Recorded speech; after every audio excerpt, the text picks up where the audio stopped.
chamo Nicolas Gabriel Vieira do Nascimento Gomes, sou aluno da turma de Projeto de Análise de Algoritmos do curso de Bacharelado em Ciência da Computação da Universidade Federal do Agreste de Pernambuco, disciplina administrada pelo professor Álvaro, e essa atividade consiste no complemento da primeira VA da disciplina, a apresentação da prova de corretude dos algoritmos de insertion sort e merge sort no modelo iterativo e recursivo.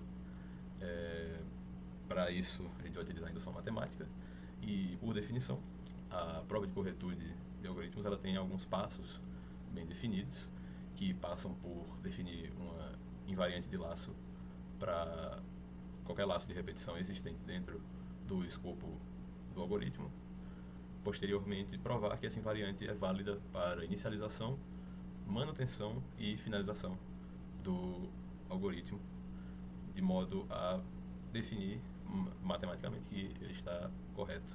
Bom, esse na tela é o algoritmo de insertion sort, que pode-se notar, né, que pela linha 1 já tem um loop externo for que abrange toda a função, e internamente existe um loop while que é responsável por mover os elementos para a direita para inserir elementos menores no que seria o início desse vetor no processo de ordenação. Avançando aqui, nós temos as invariantes de laço pré-definidas para ambos os loops. Nesse caso, a invariante de laço do loop for define que antes de cada iteração i, o subarray entre os índices, os elementos dos índices 0 e i-1 do array ARR está ordenado de forma crescente, porque o array deve estar ordenado desde a sua posição inicial até o seu último índice, de forma crescente, e também é definida a invariante de laço do loop while, que define que durante a execução do while, o array ARR entre os índices j mais 1 e o índice i terá apenas os elementos maiores do que o do atributo da variável, chave, que é definida anteriormente aqui e utilizada dentro do escopo da repetição while, de modo a deslocar esses elementos uma posição para a direita antes de realizar a inserção, como predefine o funcionamento do insertion sort. Para realizar a prova por indução matemática, nós vamos fazer a verificação da invariante de laço dentro dos passos que eu indiquei no início: inicialização, manutenção e finalização de cada uma das invariantes de laço, porque existem dois laços.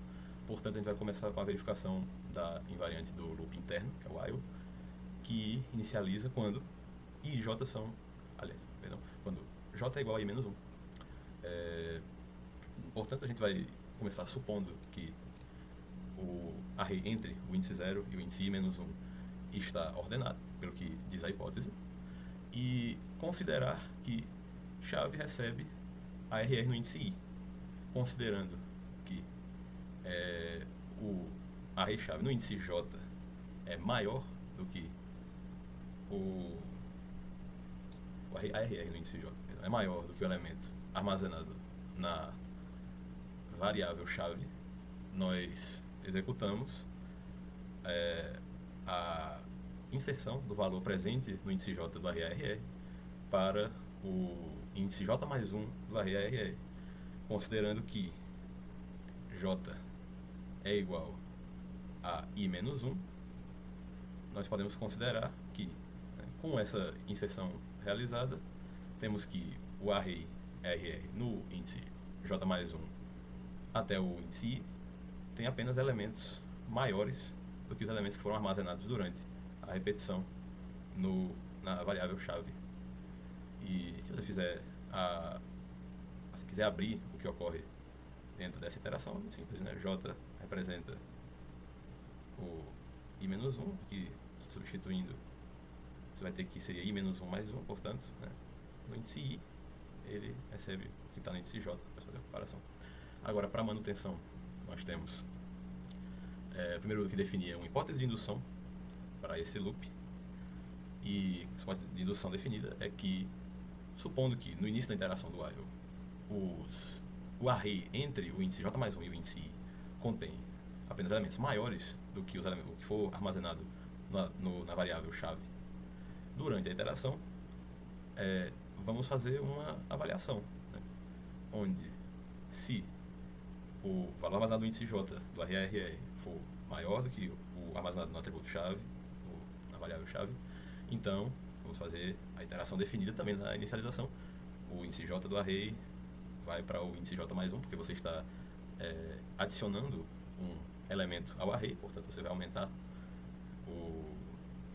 a posição em que aquele elemento inserido está entrando, digamos assim, e juntamente com isso, o array entre os índices J mais 1, que agora possui o valor antigamente armazenado em array índice J, até o índice I, continua contendo os elementos que são maiores que os que foram armazenados durante a repetição dentro da variável chave, incluindo, como está citado aqui abaixo, o novo elemento presente agora no índice J mais 1 do array.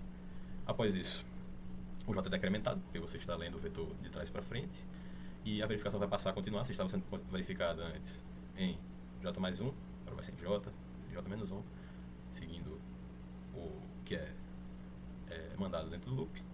E, com isso, a propriedade definida pela invariante de laço de que o array entre os índices J mais 1 e I contém apenas valores maiores do que é armazenado em chave. Com isso, nós partimos para a finalização, para provar esse primeiro loop. Finalização que ocorre diante dessa condição que está escrita aí, ou com J sendo menor que 0, ou com o índice J do array ARR sendo menor ou igual ao que está armazenado em chave. A condição de parada do loop while se define por isso aí. Porém, nesse ponto a gente sabe, por definição, que, novamente, os elementos entre J mais 1 e I do array ARR contém apenas elementos maiores que chave, e todos os elementos anteriores são menores, porque a ordenação está correta, pelo que nós verificamos no passo de manutenção. Com isso, a gente compreende que a inserção do que está armazenado em chave para... Quer dizer, do que está armazenado em chave para... Está correto.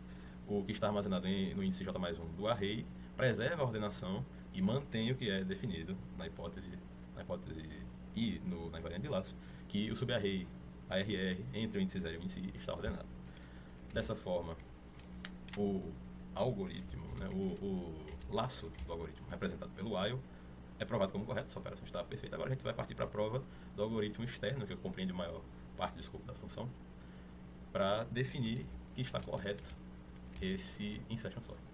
Dessa forma, nós vamos lembrar aqui a invariante de laço do loop for, que foi definida, que eu inclusive até citei ela com um detalhezinho um pouco incoerente na finalização do loop while, né? Eu citei ela como sendo a invariante de laço. A invariante de laço do loop for é ela que define que o subarray entre 0 e I menos 1 está ordenado.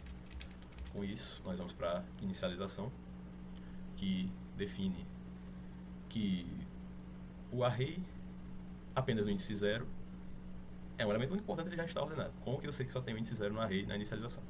Bom, se a inicialização é executada com I igual a 1 e pela invariante de laço o array está ordenado entre o índice 0 e o índice I menos 1, com I sendo igual a 1, nós temos que o array está ordenado entre o índice 0 e o índice 1 menos 1, que é 0. Portanto, entre o índice 0 e o índice 0 só existe o valor que está armazenado no índice 0 do array ARR, logo só existe um elemento, logo ele já está ordenado. Partindo agora para a definição da hipótese de indução, nós temos que assumir que para algum K maior ou igual a 1, o subarray ARR entre 0 e K menos 1 está ordenado. Portanto, é basicamente a pré-definição da continuação que foi feita na inicialização. A inicialização tem I igual a 1, só existe um elemento.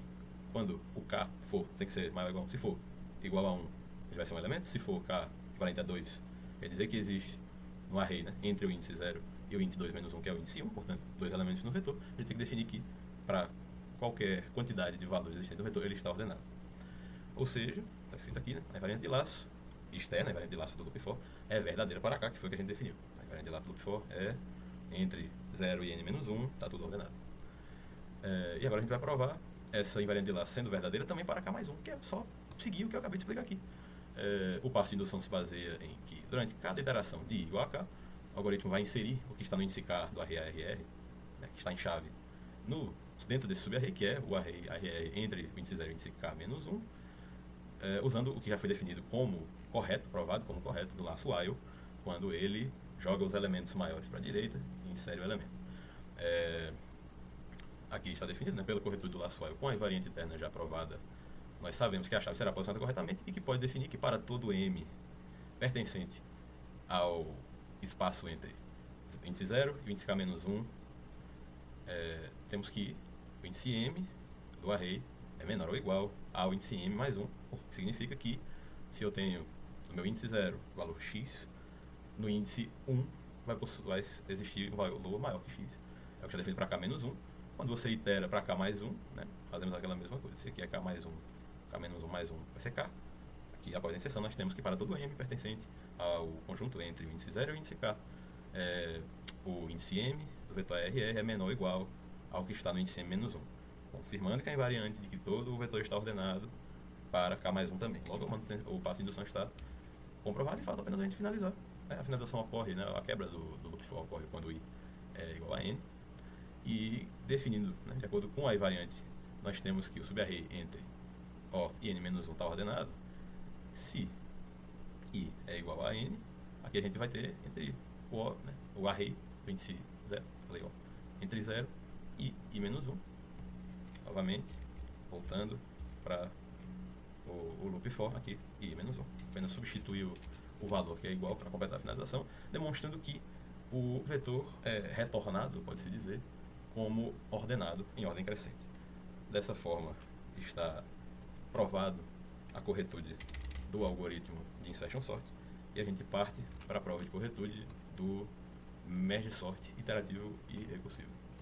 Bom, agora nós já estamos com o slide referente à prova de corretude do merge sort, que eu vou me valer de um recurso para realizar essa prova, considerando que dentro do algoritmo do merge sort você tem ele tanto no modelo recursivo quanto no modelo iterativo, a chamada da função merge, né, que é basicamente quem faz a magia acontecer.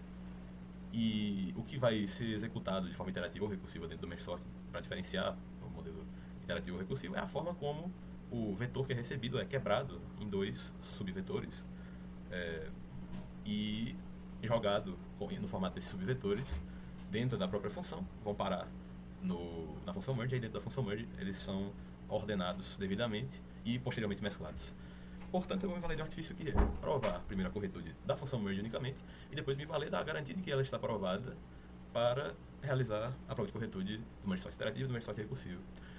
Portanto, abrindo aqui a função merge, nós temos, né, duas iterações importantes para entender como é dividido, para entender o que acontece dentro dos arrays, que são dentro do array que é recebido, no caso pelo merge sort, quando ele é dividido aqui, que é basicamente a divisão entre, né, o que vai do início até a metade do vetor do lado esquerdo do vetor L e o que vai do meio até o fim do vetor do lado direito do vetor R.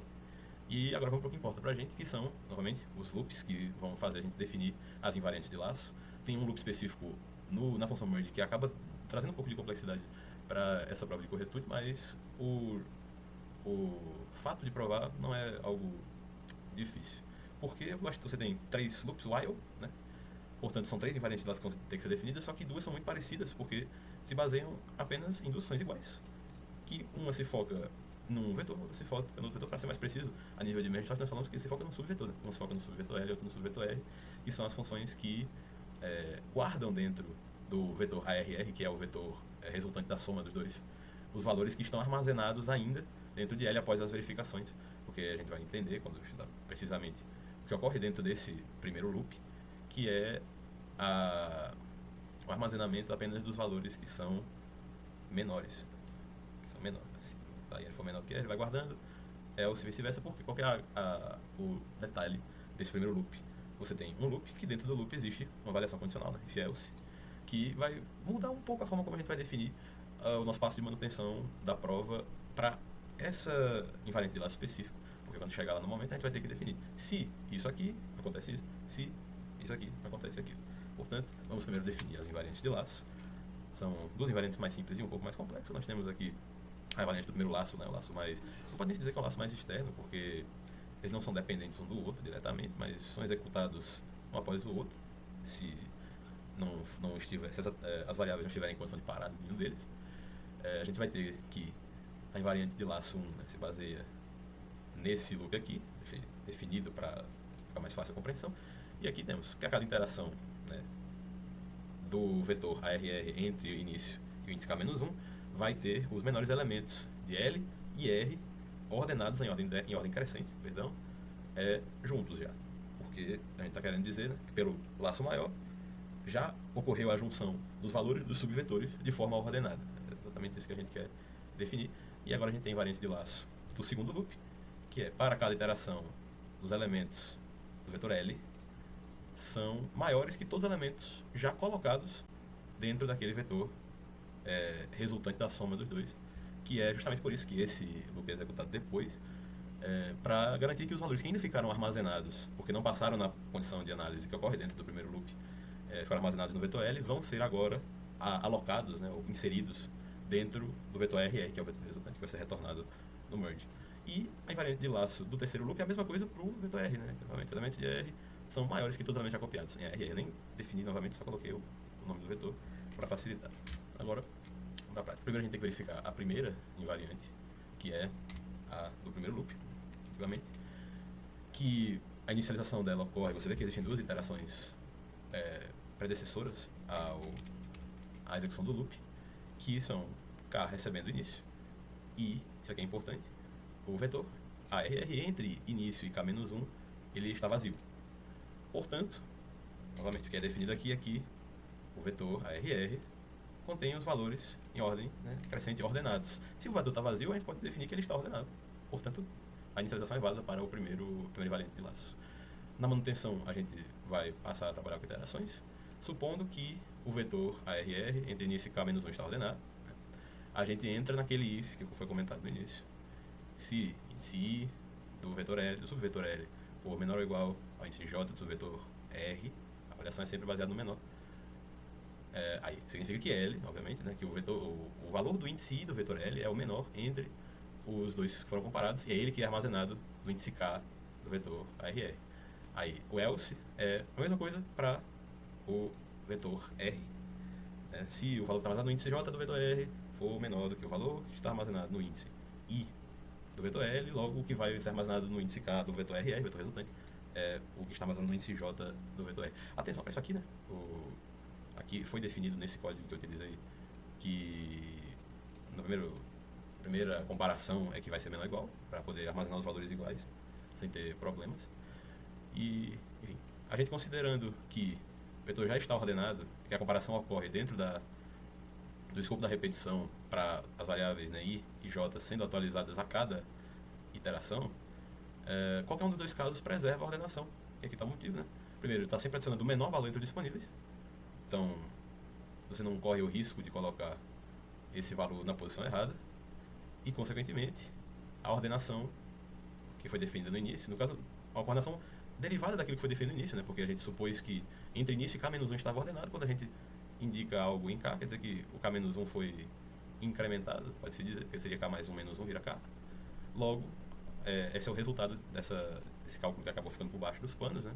Que entre início e K, a ordenação segue mantida. Agora vamos para a finalização, que é o laço terminando quando L ou R, algum dos dois, estiver vazio. Porque aí é que a gente vai entrar numa das outras duas funções, num dos outros dois laços que a gente tem para terminar de esvaziar o outro vetor que não estiver vazio ainda, né, dizendo a grosso modo. Aqui é só uma questão para deixar indefinido, né? A porção entre início e K-1 do vetor RR contém os K menos início menores elementos, seja de L ou de R, em ordem, porque indica a finalização, logo isso é o que deve ser retornado. Traduzindo, né, os K menos início seriam todos os valores, né? Afinal, início seria o índice zero, portanto, K menos zero são os K menores elementos, tanto de L e R já ordenados, é isso que seria retornado ao finalizar o laço. Com isso, a fusão parcial, que é o que ocorre dentro do primeiro loop, com base na invariante de laço do loop 1, está provada. Vamos para a segunda invariante de laço, que eu já coloquei junto da terceira invariante, porque segue a mesma lógica.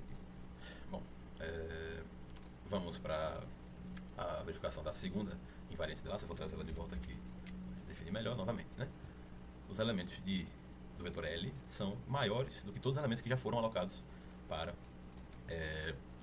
o ARR entre o índice início e o índice K-1, porque foram os valores que não passaram na verificação se era menor do que aqueles que estavam guardados nos índices J do vetor R. Portanto, a gente vai inicializar, sabendo que no fim do laço anterior todos os elementos processados eram os menores, os elementos processados seriam os elementos inseridos no vetor resultante, eram os menores, então a gente sabe que os vetores que vão ser trabalhados agora são os que forem maiores. Com isso, se ainda restam elementos dentro de L, eles são maiores, o que condiz com a invariante de laço definida, né? Todos, os elementos de L, quer dizer, entre I e nada, né, seriam todos os elementos de L, são maiores do que os que já foram alocados. A inicialização está comprovada, vamos para a manutenção, que é apenas armazenar os valores, né? Cada índice I de L é maior ou igual ao último valor armazenado no índice K-1 de RR, portanto, você vai apenas, como ele está dizendo aqui, armazenar, você vai armazenar, copiar, você vai inserir para índice K de RR. Novamente, se ele é maior do que K-1, você vai armazenar ele após o antigo maior valor do vetor, preservando assim a ordenação e mantendo a invariante de laço válida, portanto a manutenção está aprovada. E vamos para a finalização, que basicamente vai ocorrer quando o vetor L estiver vazio, né? Quando I igual a length de L, né, o tamanho e comprimento de L, significa que todos os elementos restantes foram copiados em ordem, portanto ele está vazio. E a mesma lógica será aplicada para a terceira invariante de laço.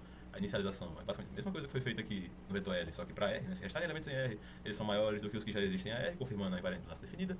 Para manutenção, é a mesma coisa que a gente fez com L, só que com R, em vez de usar o índice I, é o índice J, porque é o que está percorrendo o vetor R. Mas, novamente, se o valor, né, o que está naquele índice do vetor é maior do que o último valor em R, que seria o K-1, você vai incluir no K, que seria K-1 mais 1, o valor do índice J do vetor R. Para finalização, a gente tem a mesma coisa do I igual ao comprimento de J, ou igual ao comprimento de L, aqui a gente tem J igual ao comprimento de R, indicando que está vazio o vetor R, o subvetor R, na verdade, né? Bom, isso tudo foi para provar as três invariantes de laço da função merge, que é utilizada pelos algoritmos que a gente quer provar por completo, que são os merge sort, né? As duas versões das modalidades do merge sort, modalidade recursiva e iterativa. Portanto, a gente vai primeiro para o recursivo, que é o mais simples de se executar a prova. Aqui está a parte não mostrada ainda, né, do merge sort, que basicamente divide o vetor em dois recursivamente, chamando novamente a função, e depois ela chama o merge para fazer tudo aquilo que a gente já definiu, que é o que ordena de verdade, né? Os subvetores gerados com base no vetor entregue. Então, a gente vai definir que, para essa prova, como a gente está fazendo a prova de um algoritmo recursivo, a gente vai não trabalhar necessariamente com um loop, então não tem como definir variante de laço. O que a gente vai fazer é definir uma proposição, né, que é o que chama-se de indução estrutural, para validar essa condição aqui. No caso, para validar o que ocorre dentro dessa condição, que é o que vai segurar todo o escopo da função do algoritmo recursivo. E a proposição que a gente criou é que o merge sort recursivo ordena corretamente qualquer array de tamanho n. Portanto, qualquer array, né? Array de qualquer tamanho, ele tem que ordenar. A partir dessa proposição, provando também com o caso base e um passo de indução. Novamente, o caso base vai ser o caso que não entra na recursão, portanto, o caso em que início é igual a fim, ou que n é igual a 1, por motivos óbvios, né? Se n é igual a 1, n é o tamanho do array. Se ele ordena qualquer array de tamanho n, ele ordena qualquer array de tamanho 1, porque o array de tamanho 1 já está ordenado, só tem um valor. Quando só tem um valor, já está ordenado. E quando início é igual a fim, quer dizer que não existe nenhum valor lá dentro, portanto, ele também está ordenado, né? Aqueles dois casos que a gente já viu anteriormente, quando o vetor está vazio, já está ordenado, quando o vetor só tem um elemento, ele já está ordenado por uma questão lógica. Para isso, a gente parte do passo de indução, que é unicamente incrementar, né, a variável n, né? Ou seja, supor que a gente tem um n maior do que 1, vamos estar definindo essa linha aqui, sabendo que, novamente, ele consegue, no caso, a gente tem que provar que ele consegue ordenar corretamente qualquer array de qualquer tamanho. Para isso, a gente vai supor que ele ordena corretamente qualquer array menor que n. Por quê? Se a gente fizer ele ordenar, se ele ordena qualquer array menor que n, a gente faz ele ordenar qualquer array de um tamanho maior que n, por incrementar n, né, utilizar n maior do que um valor que está definido para n, consequentemente, ele ordena qualquer valor n. Porque se ele ordena para um valor menor que n, ordena para um valor maior que n, ele ordena para n. A gente vai provar a nossa proposição. O que a gente faz aqui? A gente divide, né, o array nas duas metades. Um que vai do início ao meio, outro que vai do meio mais 1 até o fim, apenas por questão de notação, como já está definido aqui. São as duas, né, a linha 4 e 5, né, 3 e 4, perdão, do algoritmo definem isso. E quando você considera que todas elas possuem um tamanho menor do que n, se, novamente, merge está correto, ele vai retornar o vetor para um tamanho menor que n já ordenado, de acordo com a nossa suposição. A gente só precisa aplicar não precisa aplicar a hipótese de indução, né? Que diz que a hipótese de indução já está correta. E agora, aqui novamente, né, a função merge já aprovada, provando que a sequência vem ordenada.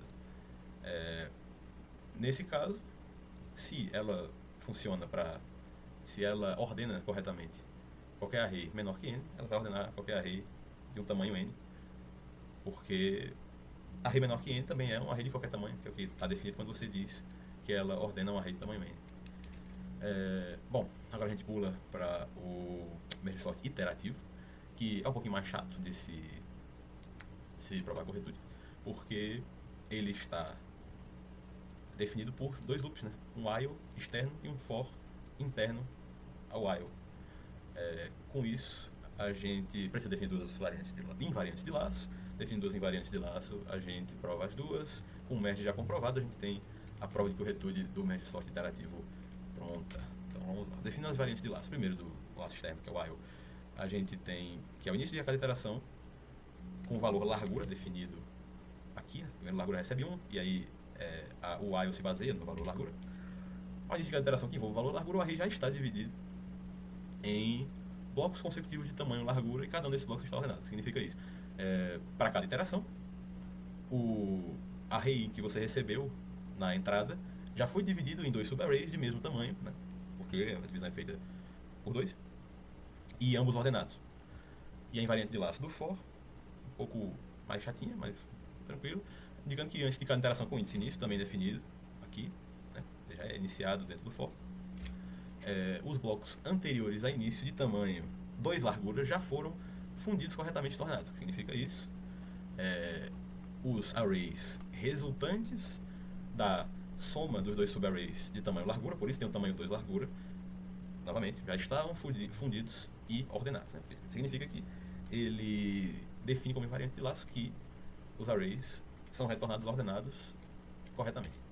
Para isso, vamos verificar primeiro a primeira invariante de laço, né? Com a inicialização dela ocorrendo quando... No caso, a inicialização, né? A não inicialização, basicamente, ocorrendo quando largura é igual a 1, porque se o array tem tamanho 1, ele só tem um elemento, logo ele já está ordenado. Ou se, no caso, largura do subarray tamanho 1, cada um dos subarrays já está ordenado, valendo para a primeira invariante de laço. Logo, inicialização completa para manutenção, que nos manda supor que o array está dividido em blocos ordenados de tamanho largura igual a L. Portanto, tamanho L, fazendo a fusão desses dois blocos adjacentes, subarrays de tamanho L, você cria um array resultante, né, do tamanho 2L, porque você tem dois subarrays de tamanho L. Quando você mesclar os dois, você terá um array resultante de tamanho do dobro do tamanho de cada um desses dois arrays. Como está definido aqui na manutenção, isso é garantido pela função merge, que já está comprovada, e nos retorna os blocos ordenados de tamanho 2L, que também está correto com nossa variante de laço pré-definida, partindo assim para a finalização, onde nós identificamos, né, que o while termina no momento em que a largura passa a ser maior ou igual a n, e isso indica que todo o vetor é um só vetor, um só bloco de tamanho n. Resumindo, é retornada na finalização do while, que é a função que compreende o escopo principal do merge sort. Como dentro desse while já é chamado o outro laço, ele compreende que já é retornado o array resultante de tamanho definido ordenado, que é o que está definido pela invariante, ele é ordenado. Com isso, ao encerrar o while, o array está ordenado, essa é a finalização. Agora a gente vai verificar rapidamente a segunda invariante, que eu vou voltar para a gente lembrar aqui, que diz que a cada iteração com o índice início, os subarrays de tamanho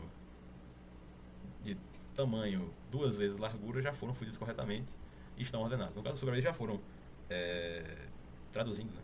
Os subarrays já foram fundidos e ordenados, portanto, ele retorna o bloco de tamanho 2 largura. Para verificar, a gente parte para a inicialização, que como é um for, ele não vai entrar quando o início representa 0, o que indica que nenhum bloco foi processado ainda, né? Se o início é 0, não tem array para você ver, logo não tem nada para você fundir. Portanto, como ainda não foi analisado, você considera a invariante de laço verdadeira, a inicialização está aprovada, vamos para a manutenção, que nos manda supor que todos os blocos anteriores a início já foram fundidos corretamente e que a próxima iteração fará com que, no caso não a próxima, né, a iteração atual, nesse contexto, ela irá chamar a função merge para fundir, né, os blocos que vão de início até meio e de meio até fim, ambos com o mesmo tamanho, produzindo assim como resultado aquele bloco de tamanho largura vezes 2, né, porque quer dizer que é o bloco com o dobro do comprimento dos subarrays, né, de cada um dos subarrays, de qualquer um dos subarrays, para ser mais específico, indicando que, né, o bloco que vai de 0 até o fim, o array resultante completo, está ordenado. A finalização indica a nossa saída, né? Termina com todos os pares de blocos adjacentes, logo todos os subarrays houverem sido processados, o que indica que eles já foram mesclados.